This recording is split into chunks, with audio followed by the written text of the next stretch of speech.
Welcome to Out with Dan, the podcast that spotlights and examines the voices of LGBTQ+ authors, characters, and our allies. Together, we lift our voices and we tell our stories. I'm Dan White. Join me as I chat with this week's author.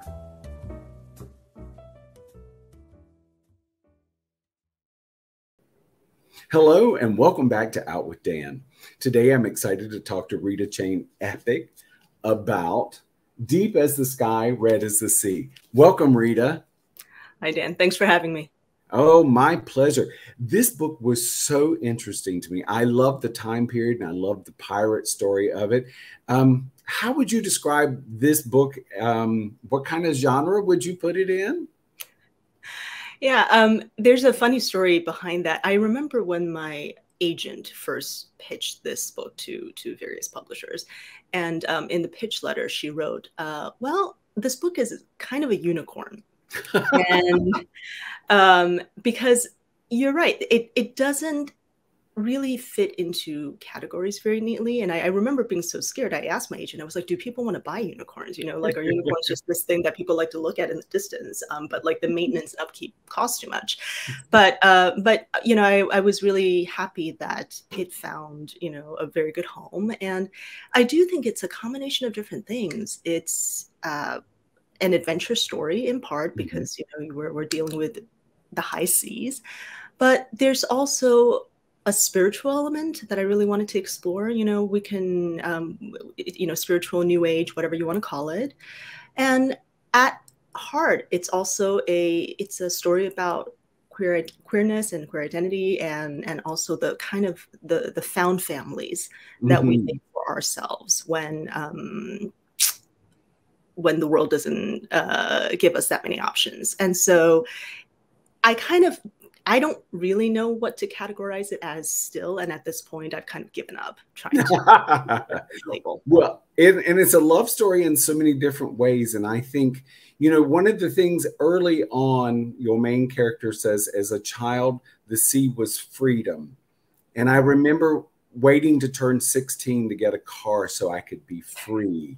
And I thought, you know, it spoke to me because oftentimes getting out of our box of how we grew up is what makes us free.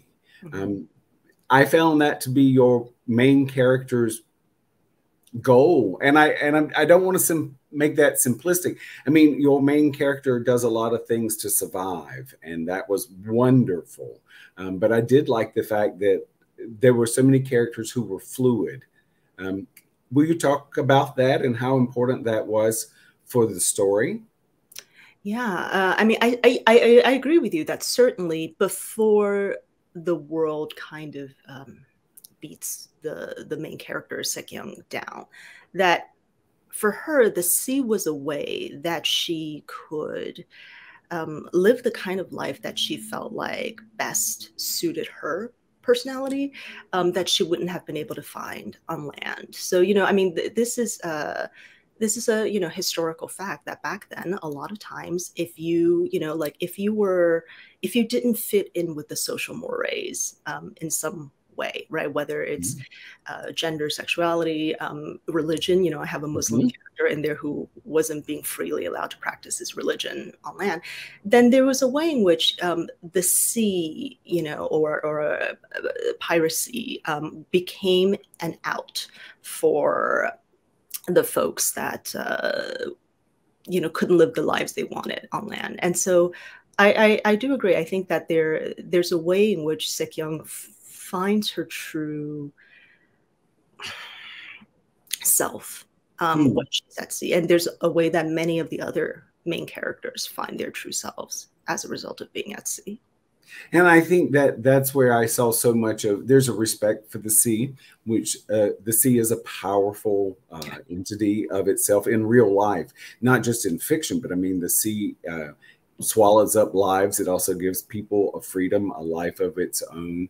So you've got a character that's a sea goddess, Mazu, who plays a very important role in the book.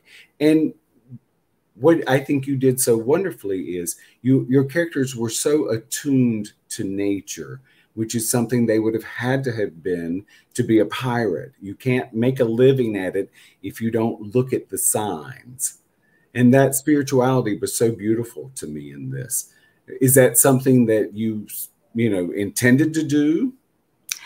Yeah, while I was doing research for this novel, I did research for about 2 years before I actually started drafting. And one of the really interesting facts that I came across was that pirates of this time were, we don't usually think of pirates these days as being spiritual, particularly kind of religion minded or spirituality minded. But they actually were, and most of them worship this particular sea goddess, Mazu, which, if you think about it, makes plenty of sense. As you said, if you live at sea, to not be attuned to the signs at sea, both physical signs like, there's certain clouds moving, and as well as spiritual signs from the gods, then it would have been hard for you to survive. And so when I found out that many of the pirates back then worshipped Mazu, I thought, well, let's see how we can incorporate that, because I'm trying to describe their lives in a fairly realistic way. How do I incorporate that into the writing? And I remember I started by having just these little snippets, like 2 to 3 sentence snippets throughout the book of like, here's a myth about Mazu, here's another myth about Mazu. And it was actually during the revision process with my agent that my agent came back to me and said, like, these stories are fascinating. Like, I'm glad that you're considering that you're putting spirituality in here, but I actually think you can blow it up a lot more. I actually think you can make these stories chapters even. I mean, that was my editor's idea, making them separate chapters, but like you can really put the focus on some of these stories and make it almost a formal element. So, I thought it was such a great idea. I did it.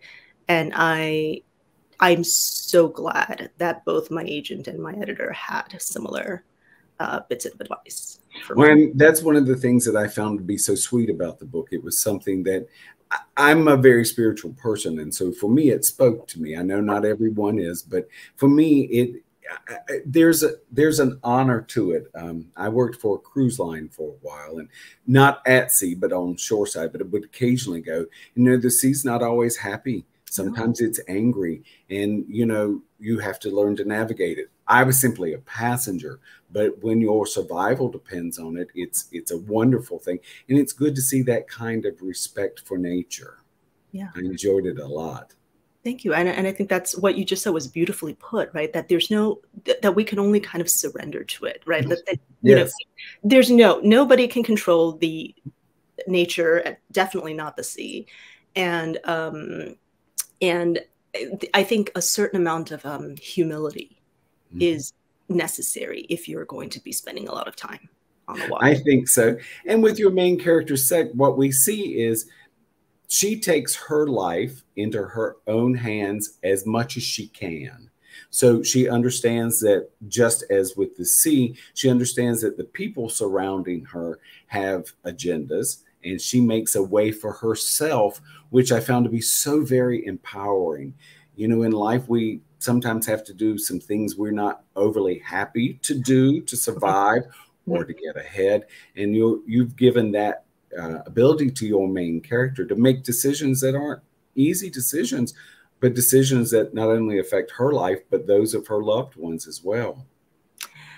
Yeah, that was one of the things I kind of, as I'm sure from talking to so many authors, and perhaps you're an author yourself, that you spend so much time, many things change over the course of draft. But one thing that I was really clear on going into even the first draft was that I didn't want to downplay the bad things that she did. I think that it can be really easy to want, because like people like likable main character, people like likable protagonists, and from a market perspective, it's actually probably a better idea to have a protagonist who's very like, oh, like she's very kind. She's, you know, she's adventurous, but she's, you know, she's still kind-hearted. You know, she knows how to fight, but she's still kind-hearted. And I thought, well, but that's not what pirates did, right? I mean, it would be, you know, and there were a lot of decisions that she had to make, which were really morally questionable. And I didn't want to pretend that she was somehow blameless in all of this. And so yeah, and you know, and there are going to be people who like the character less as a result of that, but hey, this is the real world, you know. People. Well, it is, and there may be some of us that like the character more because of the reality in that, because, you know, and so the book also speaks to some social issues that we still see happening in today's world. You know, the haves and the have-nots. A lot of piracy did come about because of things like starvation, corrupt governments and stuff. It doesn't necessarily make a pirate blameless, but there's also the thing about survival. I think we whitewash the past because we want the past to be pretty. We want to be able to sell the past. You know, it'll sell better on the newsstand, but it's not always the case. I mean, history doesn't, we can't just whitewash it and make it something different. Yeah. And so speak to that, because I do wonder, and I think I get the sense that that too was very purposeful in your writing. Yeah, I forget who said this, but you know that quote, like, history doesn't repeat itself, but it rhymes. I wish I could remember who said this really smart thing, but yeah, I mean, I don't think history is always a facsimile, but at the same time, if we look at our present society and pretend like the past had nothing to do with it, it, I think, betrays a kind of misunderstanding of the way that history has always worked. And so, yeah, I think that, as you said, you know, like this was a time of great wealth disparity. This was the Qing dynasty was on its way down. Like, it had kind of hit its peak, and like, it was on the downswing. And it was also a time of frequent famines. So there were, like, during this period, there were just crop failures one after the other, and the emperor wasn't really doing anything to help the peasants. And so a lot of these people turned to piracy not because they particularly enjoyed swashbuckling, although, you know, some of them probably did. But a lot of them were just like, well, look, I'm trying to feed myself, I'm trying to feed my family, and if the only way to do that is to be a pirate, then so be it. And so I suspect some people will think that I am, I don't know how to put it, projecting the present into the past. Like, I was writing a historical novel trying to talk about modern day issues, but it's actually not. It's the reverse. I wrote what I learned based on my research about that time period. And then when it came out, I went, oh, isn't that interesting? There's so many parallels with the current moment. And, you know, it is true. I mean, what you wrote was what happened, but sadly, we see that some of the same stuff we're still dealing with now. And there again, as I said earlier, you know, we like to whitewash things and pretend that, you know, oh, today's so perfect. There's still a lot of, we've got a lot of things that we can make better if we choose to. Yeah, I mean, look at what's happening in this country right now, right? Yes. I mean, and not just right now. I mean, there has been a concerted effort to roll back so many civil rights since, yes, you know, for decades now. And of course, before that, it wasn't great either. So, so I think any version of either the past or the present that's too rosy is fundamentally problematic. Yeah. Oh, and you chose a wonderful word. I like problematic. Sorry. I would have probably said something a whole lot harsher, but I agree with you. It is, we have to be honest with ourselves. That is something I found that in reading your book, I felt like you had brought us honest characters who gave us a story that was realistic and full of realism and hope. I want to quote one thing from the book. There were so many wonderful things that I just loved that stood out to me. They had come together to stay alive, which was different than staying together to live. And, you know, it sort of wrapped up my feeling of we do things in life sometimes to survive, sometimes to make our lives better. We do make alliances. Hopefully we make wise alliances, but alliances nonetheless. So I just absolutely enjoyed it. Again, the book is called Deep as the Sky, Red as the Sea. Do you have a website or social media you would like to share? Sure. Folks can find me on RCHETYPES, so archetypes, but without the letter A.com. Okay. And I am also at RCHE. Sometimes it's underscore, then TYPES, and sometimes it's just archetypes on various social media platforms like Instagram and I love that. That's a new one, Blue Sky. Oh Lord, one more for me to have to download. There are like 7 more. I can't keep track of them anymore. I will share as many as I can find. Thank you so much, Rita, for joining me. This was so wonderful. I enjoyed it. Thank you, Dan. Love this conversation. Great. Hang on for me just a second. Okay. Thank you for joining me for this week's episode of Out with Dan.